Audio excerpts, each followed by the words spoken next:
January 1911, FDR starts his first term as state senator. 3 months later, the deplorable conditions of sweatshop labor are brought to the nation's attention.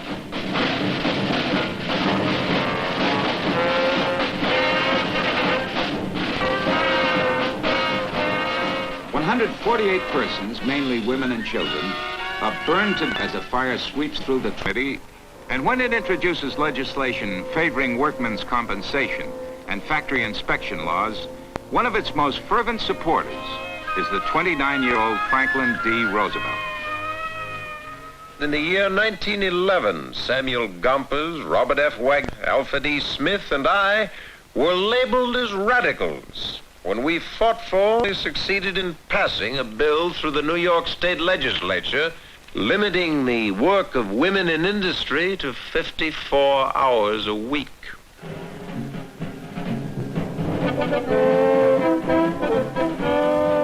As the 1920s, the federal government continues to give labor scant recognition.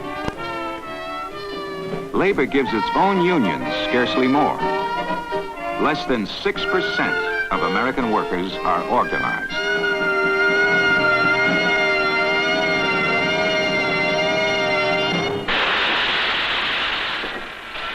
Over the years, FDR's convictions grow stronger that workers have rights which should be protected by law. In 1928, he becomes governor of New York. I call for legislation to guard the toilers in the factory and to ensure them a fair wage and protection from the dangers of their trades, to compensate them by adequate insurance for injuries received while working. When FDR assumes the presidency in 1933, he begins by making an unprecedented appointment. As his Secretary of Labor, FDR appoints the first lady cabinet member in history, Frances Perkins. To a reporter who asks whether she will not find her sex, Miss Perkins replies, "Only in climbing trees." Most important single concept is the idea of keeping up the wage earner purchasing power. For without high wage earner purchasing power, we cannot maintain business or industry or our population in the way in which American standards demand.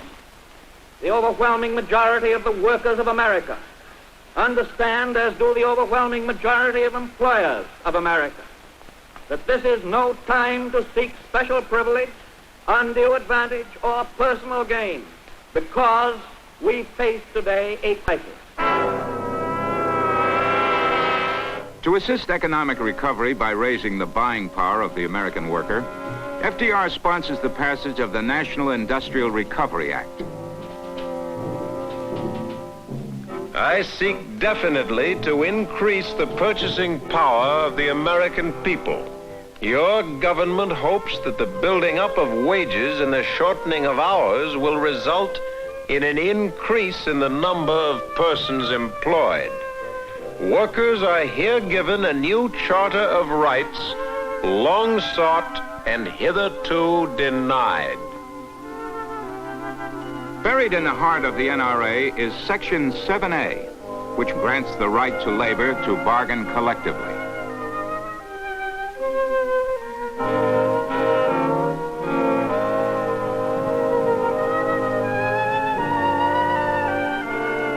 Section 7A says that workers can choose representatives. Now, if they want to choose the Ahkoond of Swat, they have a perfect right to do so. If they want to choose the Royal Geographic Society, they can do that. They have a free right to choose their representatives. The passage by Congress of the act arouses a storm of controversy. Private diehards. Roosevelt is a traitor to his class. He has never met a payroll in his life. He has no right to hold any opinion about labor. He doesn't know anything about it. It didn't surprise him to find that there were things that he didn't know anything about. He'd never been inside a tenement until I took him. He never had the feeling of superiority that I think people expected of someone with his economic and social background. As the days roll by, it becomes increasingly clear that 7A is too vague. The rights of labor are not always recognized by industry. Labor becomes more impatient. Fellow workers, we want peace and prosperity in this country here. That's what we're fighting for, and that's what we're going to have.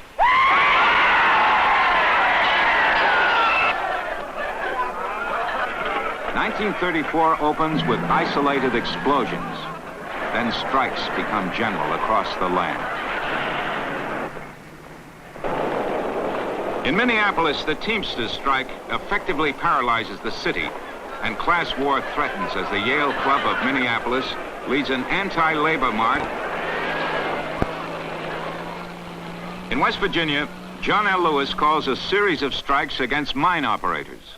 If the soldiers come, the mine workers will remain peacefully in their homes, conscious of the fact that bayonets in coal mines will not produce coal.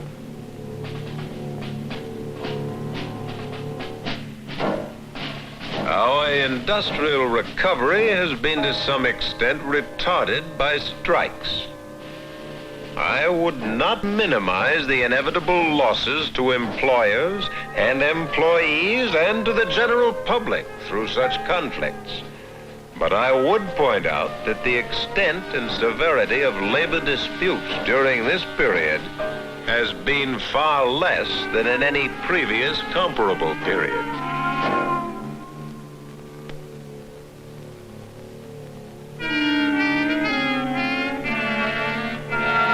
In Georgia, Governor Talmadge sets up concentration camps for strikers.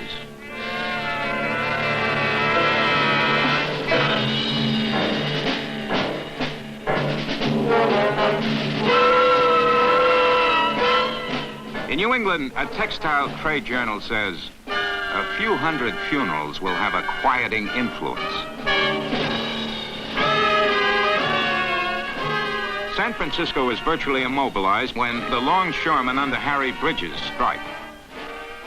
Says Bridges, we workers have nothing in common with the employers. We're in a class struggle.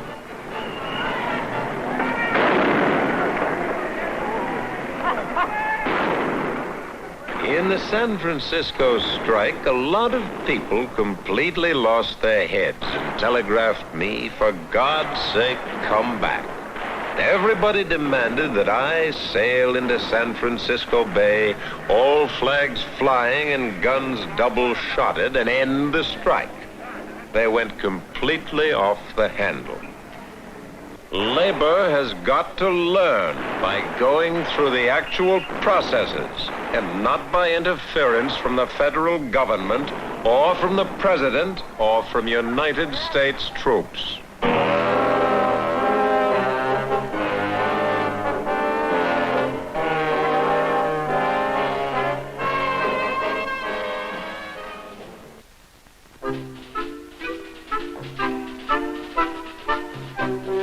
The best customer of American industry is the well-paid worker. Our aim must be to achieve and maintain a national economy whose factors are so finely balanced that the worker is always sure of a job which will guarantee a living wage. The wage earners of America will not ask for more. They will not be satisfied with less. The NRA simply isn't strong enough to enforce the rights of labor. And the Senate passes a bill introduced by Senator Robert F. Wagner of New York City on February 21st, 1935. On July 5th, it becomes a law. Officially called the National Labor Relations Bill, it provides supervised union elections in industrial plants. It creates a judicial board to weigh disputes between labor and management. The National Labor Relations Act is now the law of the land. We shall see the dawn of a new era of peace and justice for all in our economic life. Says the Oklahoma Manufacturers Association, the NLRB will out-Stalin Stalin, out-Soviet the Russian Soviets. Says the Communist Daily Worker, it will be a weapon to destroy the power of the workers. A better relationship between labor and management is the high purpose of this act. By assuring the employees the right of collective bargaining, it fosters the development of the employment contract on a sound and equitable basis. It seeks for every worker within its scope that freedom of choice and action which is justly his. In the summer of 1935, American labor unions disagree as to whether they should organize by crafts or by entire industries. John L. Lewis, head of the United Mine Workers, David Dubinsky, president of the International Ladies Garment Workers Union, and Sidney Hillman of the Amalgamated Clothing Workers break with the American Federation of Labor. They form the CIO.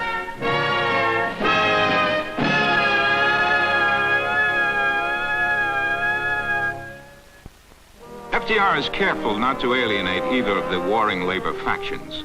He walks a political tightrope between the AFL and the CIO.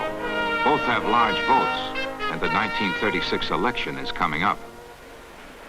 We earnestly hope that the distinguished representatives of the American Federation of Labor will give intelligent analysis to our proposals rather than to continuously attack our motives. Anticipating a Democratic victory and a favored place for the CIO, John L. Lewis offers Roosevelt a campaign contribution of $250,000.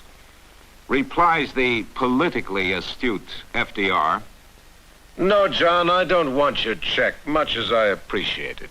Just keep it. And I'll call on you if and when any small need arises."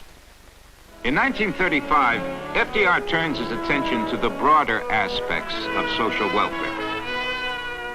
This Social Security measure gives at least some protection to 30 million of our citizens who will reap direct benefits through unemployment compensation, through old age pensions, and through increased services for the protection of children and the prevention of ill health.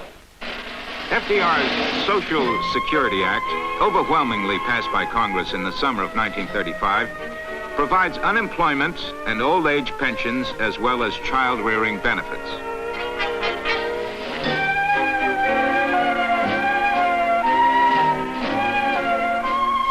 The National Association of Manufacturers calls the act the ultimate socialistic control of life and industry. If, as our Constitution tells us, our federal government was established, among other things, to promote the general welfare, it is our plain duty to provide for that security upon which welfare depends. Strengthened by favorable legislation and FDR's sweeping victory in 1936, the labor movement introduces a new form of strategy, the sit-down strike.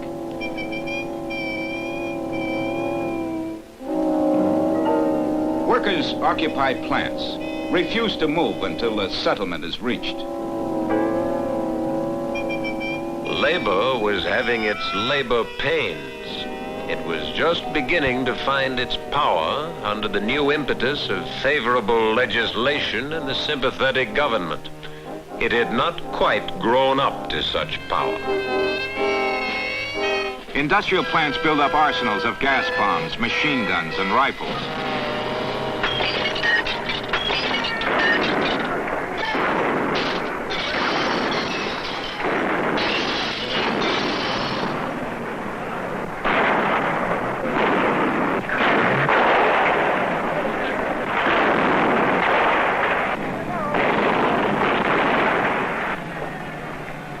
The sit-down strikes plague the nation. In Michigan alone, there are 51 strikes in 1 month.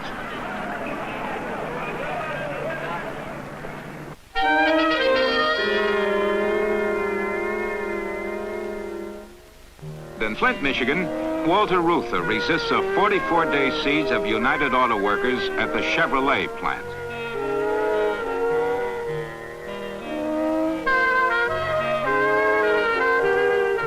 Sit-down strikes are unpopular. Strikers will finally realize that labor cannot get very far if it makes itself unpopular with the bulk of the population in this country.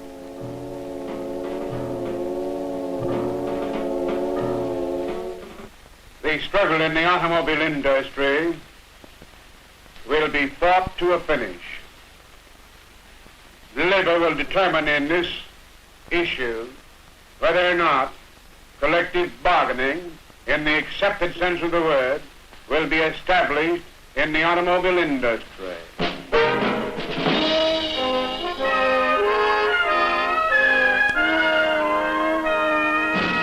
Walter Reuther and the United Auto Workers gain recognition by the automotive industry.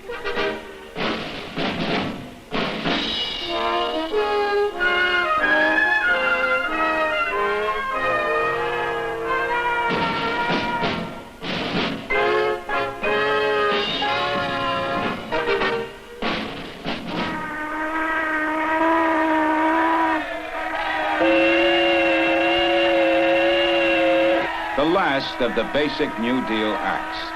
The Wages and Hours Act of 1938 establishes minimum wages. It abolishes lockouts.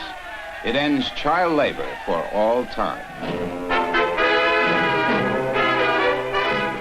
The age-long curse of child labor has been lifted. The sweatshop outlawed, and millions of wage earners released from starvation wages and excessive hours of labor.